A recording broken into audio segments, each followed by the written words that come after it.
So, kung pares tayo ng LBD, ganito. Ito, panoorin nyo paano mag-set. Lalo na sa mga beginner. Ganito po yon. Ito, long press. Yan, nag-blink long press. Ibig sabihin, yun yung parang siniset natin yung ulit. Long press, ganyan. Nag-blink siya. Parang kinakalibrate natin yon. Magpantay siya doon sa ano natin. Or dito sa battery natin kung ilan yung actual na reading. Dito sa actual ng reading ng battery ko is konti lang yung ganito. Dito nasa 24.6. Ganito yan. Ito sa kabila, ito calibrated siya. 24.6, 24.7. So dapat yan yung reading natin. So ganito yung gagawin natin para makalibrate. Long press natin yung sa may kaliwa. Kung nakaharap tayo sa kaliwa, so gawin natin siyang 24.3. yan, pares na siya. So calibrated na siya. So meaning yung reading niya, ito kung ano yung ilan yung battery natin ngayon. So dahil maaga pa, kaya ganyan yung reading ng battery ko ngayon, maaga pa. Pero nagamit na ng rice cooker si Commander. Then pag mag-set naman ng cut off nya is double click. Yan, double click natin. Yan, pag nag-blink na yung ilaw, yun meaning yan yung setting natin sa cut off. So dahil hindi pa siya 24.4 yung setting ko, kaya hindi 24.6 pa lang yung battery natin, hindi pa nag-activate yung SSR natin. Dahil may plus dito sa kabila naman, sa kanan, kung nakaharap tayo, double click din. Plus 5, plus 6 yung nilagay ko dyan eh. Yan, plus 6. So, pag nag-plus ka dito sa kaliwa, bawas. Sa kanan, bawas. Sa kabila is dagdag. So, nilagay ko dito, plus 6. Plus 0.6. Plus 0.6, may decimal po yan. Then, so, meaning, mag-activate lang itong, mag-on lang itong LBD ko pag dumating na siya ng 25.4 plus 6, nasa 26 volts. Kung mag 26 volts siya, tatakbo na itong SSR ko. So yung SSR, ito yung solid state relay na mag-trigger doon sa load natin. So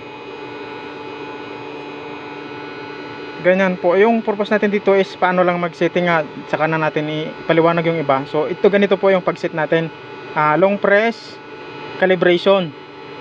So ganyan yung itsura nya. Ibig sabihin dyan, calibration yan. Dapat kung ilan yung sukat ng battery natin, ilang voltage yung battery natin, dyan siya dapat.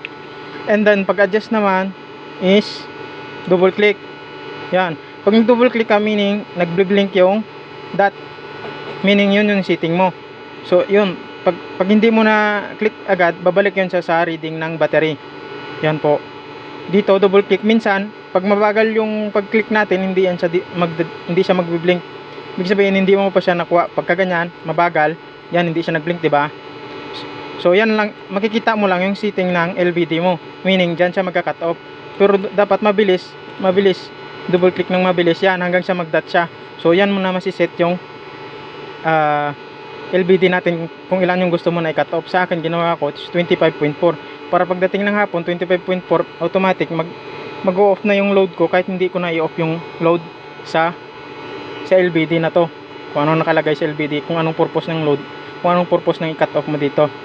So ayan po.